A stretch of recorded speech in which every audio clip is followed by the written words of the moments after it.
తాడేపల్లిలోని వైఎస్ఆర్సీపీ కేంద్ర కార్యాలయం నుంచి మాజీ మంత్రి సాకే శైలజనాథ్ రెడ్డి ప్రెస్ మీట్ నిర్వహించారు. మీరు కావాలని ఈ రోజున ఓ మాట చెప్పాల్సి వస్తే అదే మీకు జరిగిందంటే మీరు మీకేదో వ్యక్తిగతంగా భద్రత లేదని లేక ఇంకా హాని ఉందని పెద్ద పెద్ద మాటలు మాట్లాడి ఉండేవాళ్ళు. ఈరోజు మాజీ ముఖ్యమంత్రి Z+ కేటగిరీ భద్రత ఉన్న ఒక నాయకుడు రైతులతో మాట్లాడడానికి గుంటూరు వెళ్తే మీ కింద పనిచేసే లేకపోతే మీ యొక్క సూపర్విజన్లో పనిచేసే లా అండ్ ఆర్డర్ డిపార్ట్మెంటు అక్కడ చేతులు ఎత్తేసిందని చెప్పడం కంటే కూడా అక్కడ కనిపించకుండా పోయిన సంగతి దేన్ని తెలియజేస్తా ఉందని అడుగుతా ఉన్నాం. మీరు మాజీ ముఖ్యమంత్రి పట్ల మీరు ప్రవర్తించే తీరే అసలు ప్రజలు దాన్ని చెడ్డగా మాట్లాడుకుంటూ ఉన్నారు. మిమ్మల్ని చూసి ఇది మంచిది కాదని తెలియజేస్తా ఉన్నాం. అసలు మీరు ఏమనుకుంటున్నారో నాకు అర్థం కావడంలే. మీకు కావలసిన వాళ్ళ చేత 11 సీట్లని అట్లా ఇట్లా ఎద్దేవా చేయిస్తూ ఉంటారు. ఒక విషయాన్ని స్పష్టంగా చెప్పాలనుకుంటా ఉన్నాం.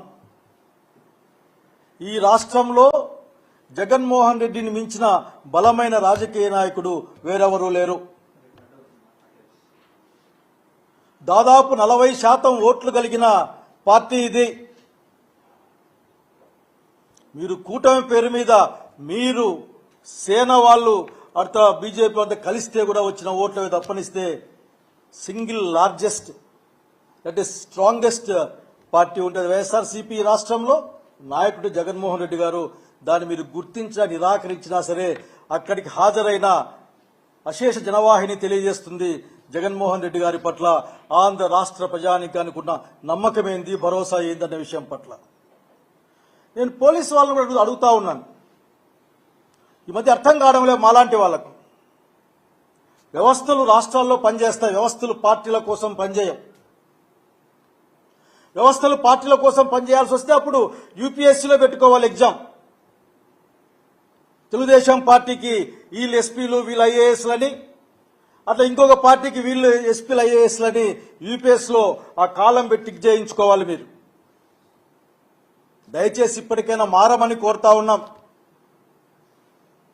అనేక విషయాలు మాట్లాడాల్సి వస్తుంది. ఆ విషయాలన్నీ మాట్లాడడానికి సందర్భం కూడా కాదనుకుంటున్నా నేను. ఈ రోజున జగన్మోహన్ రెడ్డి గారు రైతులని పరామర్శించడానికి పోవడానికి మీకున్న ఇబ్బంది ఏందో నాకు అర్థం కాదు, కానీ అర్థం చేసుకునే ప్రయత్నం చేస్తూ ఉన్నాం. ఎందుకంటే ఇప్పటికి కూడా రైతు పట్ల జగన్మోహన్ రెడ్డి గారు మిర్చి యార్డుకు పోతే తప్ప మీకు ఏమాత్రం కూడా గుర్తు లేకుండా ఇప్పుడు ఉత్తరం రాస్తారు, కేంద్ర ప్రభుత్వానికి రాసే ప్రయత్నం చేస్తారు. రైతాంగం